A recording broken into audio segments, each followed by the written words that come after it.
And then I also want to have some yellow details just below the eyes. Consider this similar to shading. Just try to keep it a bit more abstract. It's not necessarily makeup. It's more like just decorative details. But the way I'm drawing these shapes is that I'm trying to define the form or structure of the face. So I'm adding it in the areas where I know that there would be darker shaded details. But instead of using the skin tone, I like to use these additional colors that we introduced in our color palette. Now let's draw the lips as well. It's time to have the lips in place. I'm using the blob brush again for this, and I filled it in. And I'm just using the eraser tool to refine the edges a bit more. Now, moving on, we can start drawing the additional shapes that we need. In this case, I'm going to use again the pencil tool, draw the leaf that we have here on the top.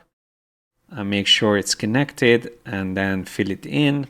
I'm going to erase from it a bit and maybe use simplify or smooth to make it more organic.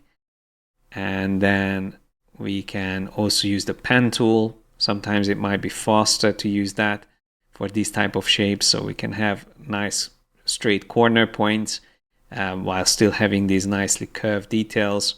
And again, I can just move this behind the other shape or even delete it if I want to with the shape builder tool.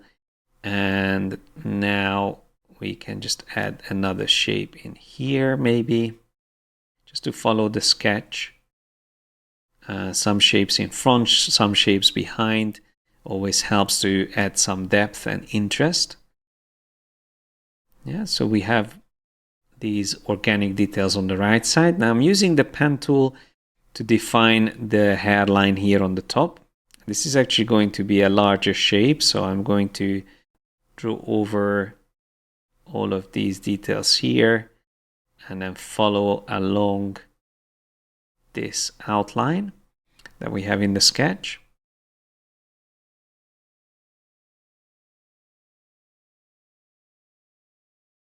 Like this. And then let's just fill this in with a color and place it underneath the other details that we already had there. And then moving on, I switch back to the blob brush tool and just paint over a bit of this area here. I want to use the same color that I will be using for the hair color. So this is the base color of the hair. And just using the eraser tool again and the smooth feature, I create the shape that I need. And just sculpting really with the combination of these tools, the shape that I want to end up with. I keep judging what shape works best as I move along, so I don't always strictly follow the sketch. And then now we just need to use the pen tool again, draw over the hair details, and then after filling them in with the colors I wanted to use, I just extend one of these shapes with the blob brush tool. Just want to make it a bit more filled in. Again, some shapes here for the neck. I'm using the blob brush tool once again. And then with the shape builder, I cut off any excess details that I don't need. This shape definitely needs some tidying up. So I'm using the smooth feature on it first, then the shape builder to delete the parts that I don't need. And now we can just refine a bit the bottom of the hair as well with the eraser tool. I just cut back a bit from it. And then we can just add a little bit more details with the blob brush tool. Just going to make sure that this needs to stay behind the other detail. And once we are done with it, I'll make sure it's set to the back. And then just using the eraser tool here on the bottom as well. And yeah, the hair detail is coming together nicely. Now let's draw another shape here.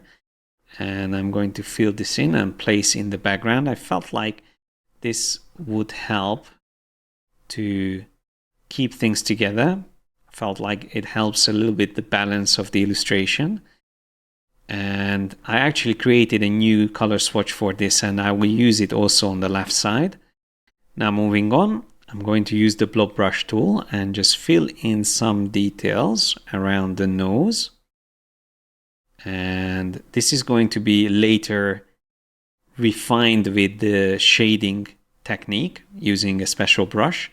I'm just preparing the shape for it. So I really just concentrating on the outline of this shape for now.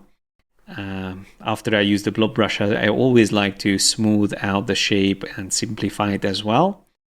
Now here's a couple of additional shapes we will need. Around the eyes, I want to define the eyelids a bit better as well. For this, I'm using the pen tool and just trying to fit this shape under the eyebrow and also go a little bit below the eyeball. So it's the upper eyelid and the lower eyelid that I would like to define with this shape. Make sure it is set in the right location underneath the additional details we already have. And I'm doing the same thing here on the right side, but with the blob brush tool this time. I simplify this shape a bit, and then with the eraser, I just cut off the section that I don't need. Something like that. It's starting to look closer to what I had in mind. Just extend that shape a bit more to the right. And I feel like this shape can go underneath the yellow. So the yellow can be on top, or move the yellow also behind a bit, covering up less details. And then just adjusting these shapes a bit more with the pencil tool, just refining the outline. Also, this shape should be coming a bit lower. So just again, moving it down with the pencil tool, adjusting that path, and starting to come together around the eyes. There's still more details that we need to introduce. I'm just going to emphasize this line a bit more, add a bit more red detail on it, extend it like this. And we can also introduce some floating details around the composition. I will add more of these later on. Now it's time to do the ear. I'm just using the pen tool and trying to define the line that I will need for the ear. And just using the width tool as well to increase the thickness on one side. Then let's just add a few more geometric shapes here on the face, just for additional interest and abstraction or stylization. I will again use this yellow color that we had before. Here's another shape I'm going to add. Here I'm going to introduce the blue that we have already in the background. These are just more highlight colors. Here's another shape I'm going to add. This one will be a little bit bigger. I will again go over the cheekbone area. So this defines the cheekbone quite well, but instead again of using a color that's similar to the skin tone, I'm utilizing these vibrant colors, highlight colors that we already started using in the composition. This helps to stylize the composition, make it more intriguing. I'm just adding a few triangles, floating triangles in the background. Since we have these triangular sharp shapes already in the composition, I feel like, again, it's good to repeat these in a subtle way, have some of them floating around in the background. And this is looking closer to what I had in mind. Maybe I'm going to add another shape here. Again, have another blue color just to have a bit more interesting detail there. And feel like that looks good already. Now it's time to create a shape for the neck. Just going to make sure it's a closed shape. And then we can fill it in with yellow. And then we can just keep this there for now. But I'm going to add some shading on this later.